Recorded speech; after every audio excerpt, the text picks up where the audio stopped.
नमस्कार दोस्तों। आज मैं आपके लिए लेके आई हूँ मध्यकालीन भारत का एक ऐसा मंजर, एक ऐसा चैप्टर जो हमारे बहुत सारे सवालों के जवाब आज आपको दे के जाएगा। आप जैसे कि मेरे इसमें देख रहे हैं कि ज्ञानव्यापी जो आजकल करंट में चल रहा है, कहीं इसका जवाब तो इसमें नहीं है या मध्यकालीन भारत की शुरुआत। ये जो चैप्टर है ये मध्यकालीन जो एक्चुअली है ये मध्यकालीन भारत की शुरुआत है और जहाँ से ये था कि अंग्रेज हमारे यहाँ आए थे और मध्यकालीन भारत की शुरुआत हुई थी। मुस्लिम धर्म का उदय कैसे हुआ, कैसे मुस्लिम धर्म हमारे यहाँ शुरू हुआ, मोहम्मद बिन कासिम जब भारत आया सबसे पहले, तो उस समय क्या हुआ था, ये सारे मंजर आज आपकी आंखों से गुजरने वाले हैं। साथ-साथ मैं आपको एक जवाब देने की कोशिश करूँगी ज्ञानवापी में जो आजकल चल रहा है या हमारी गणमान्य नुपुर शर्मा जी ने जो भी चीज़ें कही हैं, मैं चाहूँगी कि आज उन सबके जवाब मेरे इस चैप्टर में आपको मिले। तो इसके लिए ज़रूरी है कि आप मेरे साथ जुड़े रहें और हम लोग जो है इस पे बात करें। तो चलिए स्टार्ट करते हैं हमारा ये आज का अध्याय। तो जैसे कि मैंने आपसे बताया कि हमारा मध्यकालीन भारत की शुरुआत है ये चैप्टर और इससे बहुत सारे क्वेश्चंस हमारे कंपटीशन में आते हैं। हम लोग सिंपल जो है एक टीचर्स हैं और हमारा काम पढ़ाना है। हम लोग बहुत पुराने समय से बच्चों को पढ़ा रहे हैं जिससे कि और इसी के ज़रिए हम बहुत सारे इतिहास की चीज़ों को भी शायद जानते हैं। तो आज मैं साझा कर रही हूँ आपके साथ एंड मैं सबसे पहले तो बताऊँगी कि आजकल जो करंट में मुद्दा चल रहा है कि ज्ञानवापी जो मस्जिद है, वहाँ पर शिवलिंग पाया गया जो हमारे काशी विश्वनाथ के कॉरिडोर से जुड़ी हुई बिल्कुल मस्जिद है। इस मस्जिद में कहा जाता है कि जो हमारे नंदी हैं, जो हमारे काशी विश्वनाथ के नंदी हैं, उनका मुख जो है वो ज्ञानवापी मस्जिद की तरफ है, जबकि हमेशा नंदी का जो मुख होता है वो शंकर भगवान के सामने ही होता है। तो दोस्तों मैं इसमें आपसे ये बात कहूँगी कि आज उन्होंने वहाँ पर एक फव्वारा देखा, एक वुज़ू खाना है, वुज़ू खाना उसे कहते हैं जहाँ पर हमारे मुस्लिम भाई जो होते हैं वो मस्जिद पढ़ने से पहले अपने हाथ-पैर धोते हैं। एक तालाब होता है या कहीं नल होते हैं या कुआँ होता है जहाँ पे वो अपने हाथ-पैर साफ करके और मस्जिद पढ़ने जाते हैं। तो कहा जा रहा है कि जो वो तालाब है, जो वुज़ू खाना है, उसका जो फव्वारा है उसके नीचे शिवलिंग पाया। तो ये सारे जवाब आपको मिलने वाले हैं कि कैसे-कैसे मैं ये नहीं कहूँगी कि मतलब इसमें कि मैं आपको बता दूँगी कि वो शिवलिंग है या नहीं, नहीं। लेकिन ये समझ जो है, आपके अंदर खुद आनी चाहिए कि हमें इसके ऊपर क्या निर्णय लेना चाहिए। तो चलिए आगे बढ़ते हैं। सबसे पहले तो हम इतिहास जानते हैं, जो मध्यकालीन भारत का इतिहास है, वो कहाँ से शुरू होता है। तो दोस्तों ये इतिहास शुरू होता है हमारा भारत और अरबों के संबंध से। देखिए मुस्लिम धर्म की शुरुआत तो तब हुई थी जब हमारे मोहम्मद साहिब जी ने जन्म लिया। तो अभी तो हम बात कर रहे हैं भारत और अरबों के संबंध में, इससे पहले कभी भी मुस्लिम धर्म था ही नहीं। तो अरब एक कंट्रीज थी, इस कंट्री से जो है भारत के व्यापारिक संबंध हुआ करते थे, जहाँ वस्तु विनिमय किया जाता था। अरबी लोग यहाँ पर आते थे और यहाँ पर सड़क मार्ग से या फिर समुद्री मार्ग से हमारा जो है चीज़ों का आदान-प्रदान होता था और हम लोग इनके साथ व्यापार किया करते थे। ये लगभग 2000 वर्ष पुरानी बात है और ये व्यापार की वजह से ही हमारे इनसे संबंध शुरू हुए, बहुत पुरानी बात है और धीरे-धीरे क्या हुआ, ये संबंध बढ़ते चले गए। प्रारंभ में भारत मुख्यतः मिस्र के साथ व्यापार किया करता था, लेकिन जब टालेमी द्वितीय आए, उसके बाद मिस्र के साथ व्यापार थोड़ा कम हो गया और सेल्यूसिया से हमारा व्यापार बढ़ गया। हम मिस्र से हाथी के दाँत मँगाते थे, कछुए की हड्डी मँगाते थे, हीरे, जवाहरात, रत्न, लोहा और इसके अलावा लकड़ी आदि हम यहाँ से मिस्र को भेजा करते थे ये सब चीज़ें ना। ये जैसे हाथी के दाँत हैं, कछुए की हड्डी सब हम मिस्र को भेजा करते थे और वहाँ से हम दूसरा सामान मँगाया करते थे। परंतु टालेमी द्वितीय जब आए तो उसके बाद व्यापार काफ़ी कम हो गया और हमने सेल्यूसिया से व्यापार करना शुरू कर दिया। भारत के आइवरी और मसाले जिसको देखकर हमारे अंग्रेज लोग भी बहुत ज़्यादा आकर्षित हुए थे, वही मसाले देख कर के ये लोग भी बहुत ज़्यादा आकर्षित हुए और भारत के साथ व्यापार करने लगे। सबसे बड़ी बात ये थी, कोई भी एक नाविक आता था, वो नाव में थोड़ा-सा सामान लेके आता था, उससे दुगना धन भर के ले जाता था। तो भारत की धन संपदा इनको बहुत ज़्यादा लुभाया करती थी। 570 में इस बीच एक ये घटना घटी कि 570 ईस्वी में देखिए मैं बिल्कुल टोटल आपको डेट बता रही हूँ 570 ईस्वी में जो है मक्का में कुरैशी परिवार में मोहम्मद साहिब जी का जन्म हुआ और जन्म से पूर्व ही इनके पिता का इंतकाल हो चुका था और 6 वर्ष की आयु में माता की मृत्यु हो गई और ये आप जान सकते हैं कि ये हर बुक में लिखा हुआ है और इसको हम सभी जो प्रशासनिक सेवाएं करते हैं सभी बच्चे इसको ऐसे ही पढ़ते हैं। ठीक है, माता की मृत्यु हो गई तो कहते हैं इनकी सौतेली माँ ने इनके चाचा ने सौतेली माँ ने इनका पालन पोषण किया, उनके चाचा ने पालन पोषण किया। 25 वर्ष के जब ये थे तो उस समय इन्होंने अपने से बहुत बड़ी 40 वर्ष की खदीजा से इन्होंने विवाह कर लिया। मोहम्मद साहब प्रारंभ से ही बहुत ही आध्यात्मिक प्रवृत्ति के व्यक्ति हुआ करते थे, तो मूर्ति पूजा से ये घृणा करते थे, खंडन करते थे उसका। जनता इनको जो है इनसे घृणा करने लगी, इनका विरोध होने लगा वहां पर, तो जनता को ये अज्ञानता से दूर रखने का भी प्रयास किया करते थे। इन्होंने इस्लाम धर्म चलाने का, एक नया धर्म चलाने का जब सोचा तो लोग इनके बहुत विरोधी हो गए थे, तो मूर्ति पूजा खंडन करते थे। और जब इन्होंने सोचा मैं अपना एक नया धर्म चलाऊं तो उस समय लोग इनके विरोधी हो गए और इनको वहां काबा से निकाल दिया गया। इस घटना को हिजरत कहा गया। क्या कहा गया मुस्लिम धर्म में इस घटना को? हिजरत क्या कहा गया, जब ये मक्का की तरफ इन्होंने प्रस्थान किया और काबा से ये निकल गए। 22 जुलाई 622 मदीना के लिए इन्होंने प्रस्थान किया। याद रखिएगा, ये बड़ा ही इंपॉर्टेंट क्वेश्चन है।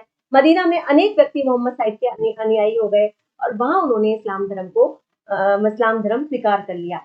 बहुत सारे लोग इनके साथ मिल गए, इनसे जुड़ गए और ये लोगों ने इस्लाम धर्म स्वीकार कर लिया। 630 में जब वो मक्का वापस आए तो इन्होंने अपना एक अलग ही प्रभुत्व उस समय तक जमा लिया था और अल्लाह सर्वशक्तिमान है और उसे हम खुदा कहते हैं। इस बात से लोगों का विश्वास थोड़ा सा जमने लगा था।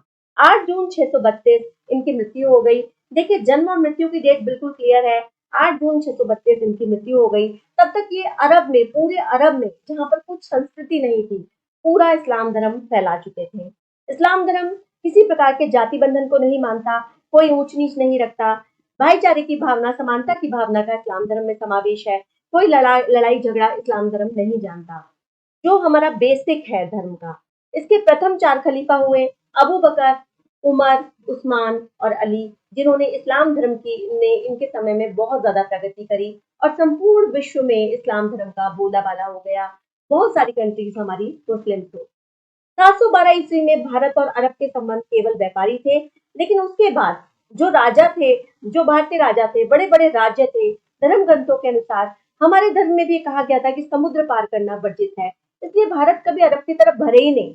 उन्होंने कोशिश ही नहीं करी कि हाँ हम अरब की तरफ जाएं और उन कंट्रीज पे अपना अधिकार करें, जबकि यहीं के राजा यहीं के लोगों से लड़ करके ऐसा होता था कि एक राजा दूसरे राजा से लड़ा और उसकी भूमि अपनी कर ली।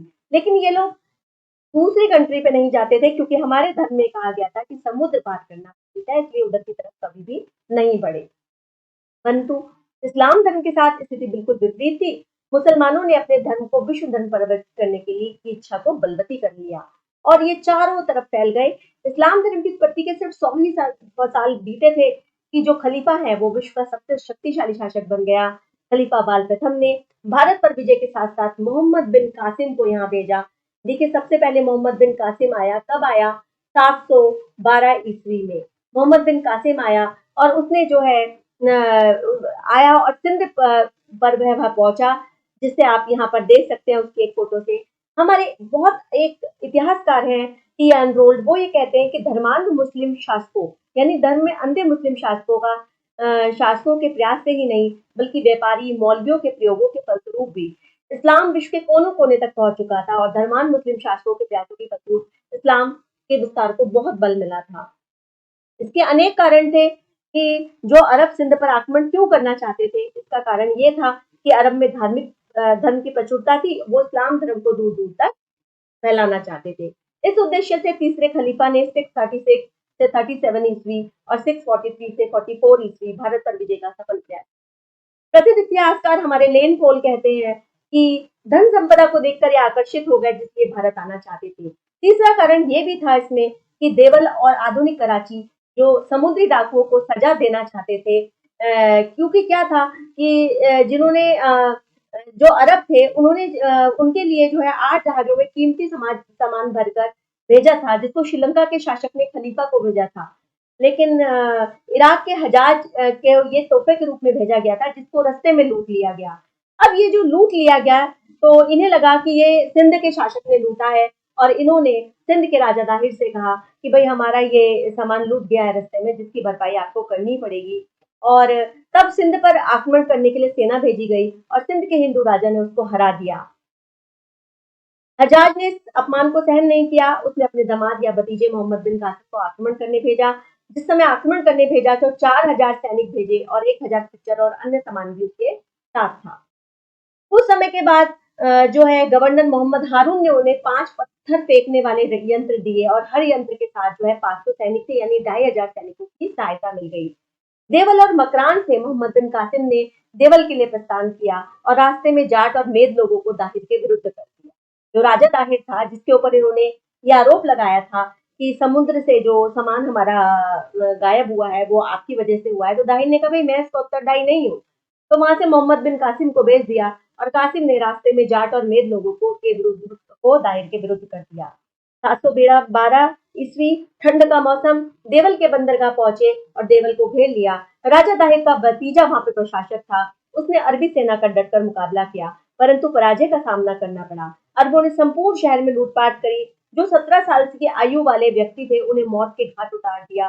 जिन्होंने इस्लाम धर्म स्वीकार करने से मना कर दिया उनको मौत के घाट उतार दिया। गाजर मूली की तरह लोगों को काट दिया और लूटपाट करते हुए आगे बढ़ते चले गए।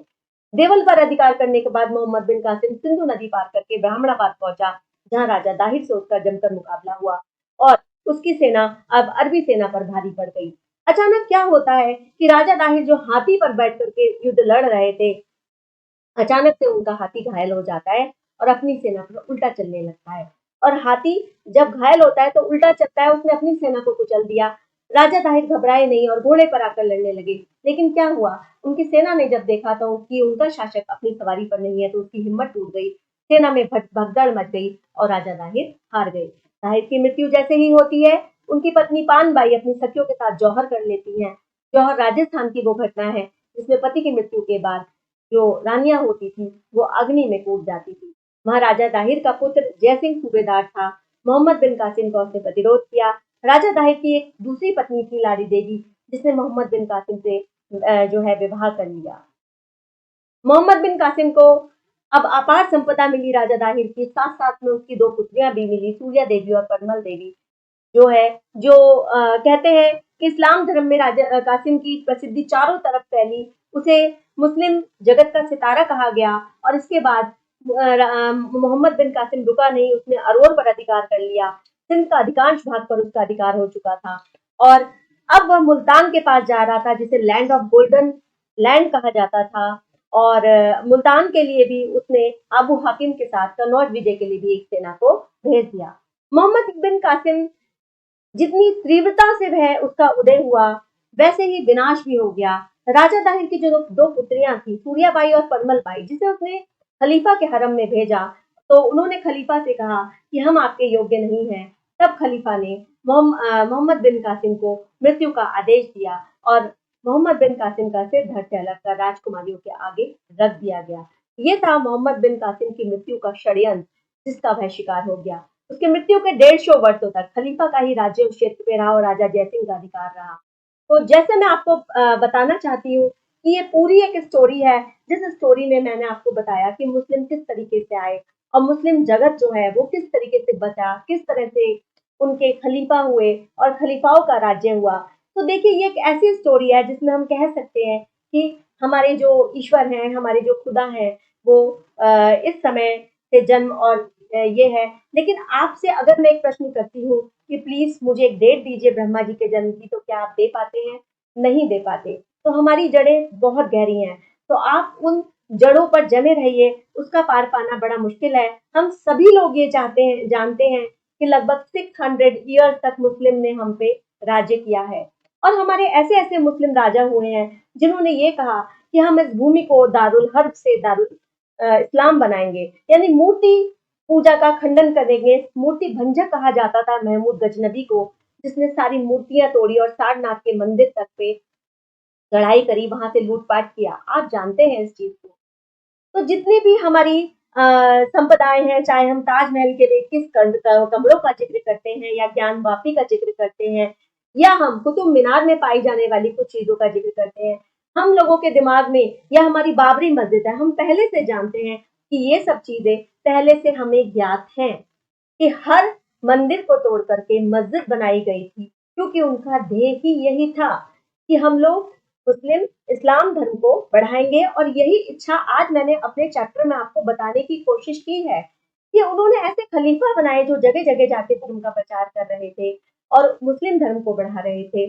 जब हमें ये सब चीजें पहले से पता हैं, तो मैं जानती हूँ कि मेरे ईश्वर को कहीं बसने के लिए कोई भी फाउंडेशन की जरूरत नहीं है, वो हर जगह है।